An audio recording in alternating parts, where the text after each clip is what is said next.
This is a chase card I've wanted to own for a long time. Wait till you see this image of Bam Bam on the front. Hello, sports card fans, wrestling collectors. This is Tom from CollectAWrestlePalooza. Getting back to the mailbag today, I have one envelope to open, and it includes two 1995 WWF Panini wrestling cards. I consider this to be an example of targeted collecting. I'm going to tell you why I chose to pick up two WWF Panini wrestling cards from 1995. Let's open it together.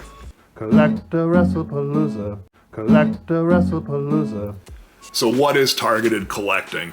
I consider that to be the opposite of just scrolling through what's available. Usually when I go on an auction site like eBay, I'll just look up wrestling cards and I'll try to find a good deal. If something piques my interest, I'll make a bid, I'll buy it now, but generally speaking, I'm not looking for anything in particular. But there are a few things that I am looking to buy right now, and one of those is the 1995 WWF Panini wrestling card set. I don't own any of them, and I consider this to be a set that has substance. So why does it have substance? Why would something transcend the hype of the card set? Sometimes I think that wrestling cards get value just because of hype. We've seen that happen with a lot of different cards and a lot of different sets. They'll get really expensive and then they'll go down in value. But I think the 1995 Panini wrestling set has some substance outside of any hype that's associated with it. It has two key rookie cards in it. It has the Triple H card and it has the Kane rookie card, which is the Isaac Yankem card. It's also rare. So it was only produced in Italy, and we don't know how many were produced, but we know that it was a limited set run. Before the recent prominence of wrestling cards in the hobby, you couldn't find them anywhere. Now you can find some on eBay on occasion, such as these two that I picked up recently. And finally, the set has substance because of the aesthetic, and also it's just an interesting set. So there's only 25 cards in the set, and there's 4 series, and apparently they all came out in 1995, but they all have a different aesthetic to them. So it's just an interesting set, and all the cards look pretty cool. So I was looking for Series 1 in particular because I think that that has the coolest layout and design of the 4 series, and also it has this really weird blank back that just has the logo of the wrestler. It almost looks like a playing card. In other words, it doesn't have statistics or writing on the back. It's just the front of the card, really cool image, and then the logo of the wrestler on the back. So I found those to be the most aesthetically pleasing, and those are the ones that I'm chasing.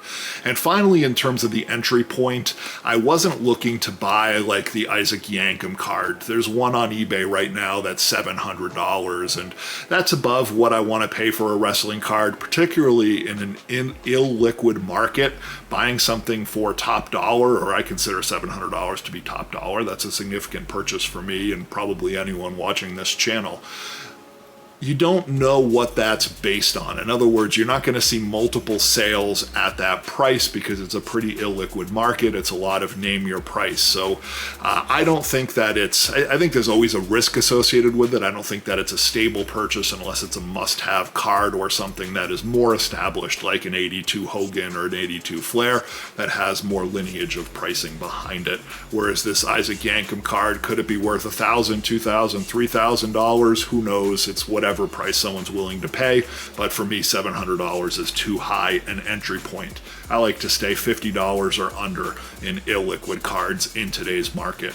And so I found 2 cards that fit into all of those categories. One of them is a Bam Bam Bigelow, and one of them is a Yokozuna. I'll tell you why I chose these 2 cards once I open them, but more than anything, they checked off all of those boxes, and I was able to pick them up for around $50 each. So let's get to the opening and let's take a look at the cards together.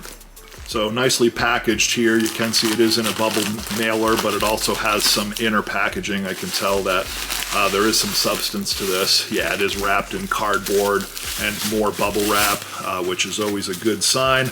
You want to protect those slabs. They can crack in the mail. You never know what the postal carrier is going to do. And I always say, if you don't take care of your cards, no one else is going to as well. So just to revere the cards in the hobby, it's always nice to see someone that cares for the the cards as much as I do as objects of art, as objects with historical significance that we don't want to destroy just because of their beauty. So I'm going to open up the Bam Bam Bigelow card first because it is my favorite and I'm most excited about it. This is a chase card I've wanted to own for a long time. Wait till you see this image of Bam Bam on the front. Take a look at this wrestling card. How amazing is that? Bam Bam did not wear the flames for that long in his career, which is why I consider this to be the Bam Bam Bigelow card to own. And if we take a look at the back of the card, you're going to see what I was talking about with just the logo from the wrestler. You can see the triple B's all in that logo. It does say Bam Bam Bigelow, but it almost looks like a playing card back, right? It doesn't really look like it's a wrestling card per se.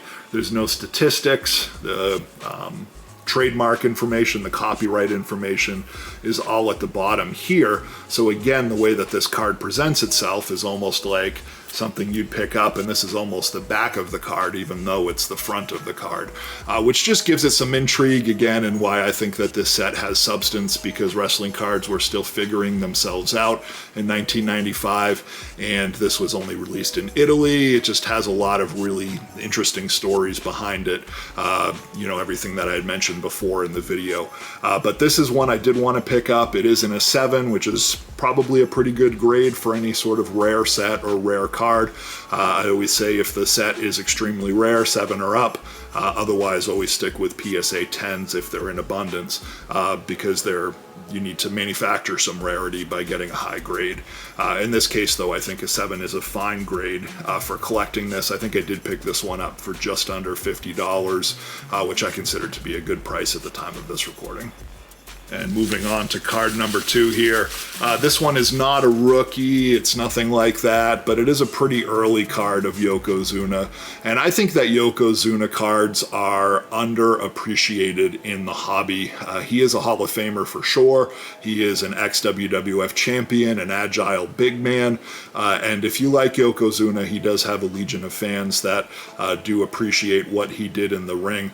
First, let's look at the back of this card. You can see an attractive Yokozuna logo again. It does have that all over logo design, and then this part of the card does say the copyright information and the information about the wrestler there, but no other statistics or writing on the card. So again, think about when Yokozuna was big in his career. It was around the time that wrestling cards were not being produced, between 1992, 1995, 1996. That's when he had his run in the WWF. So it was a time in the company that there wasn't as much merchandising. It's a time in the company when there weren't as many wrestling cards. So any cards you can find of Yokozuna I consider to be undervalued, and this Panini card certainly fits that bill. And also it's just an attractive profile card. Look at that snarl on his face. Really, really cool wrestling card. And that does it for this week. As I mentioned, these are both from Series 1 of the 1995 Panini Wrestling Card set out of Italy. Card number 6 and card number 10, Bam Bam Bigelow and Yokozuna. What are you collecting right now? Leave a comment, let us know. Happy collecting, have a great week, be good to each other. Just noticed this amazing note in the package that I opened. Love this. This made my day. I wanted to give a shout out to Joe at Squared Circle Slabs on eBay, who did sell me these cards. Look at this note. Things like this make the hobby great. Thanks again, everyone, for your support. Be good to each other. We'll see you again soon. CollectAWrestlePalooza. CollectAWrestlePalooza.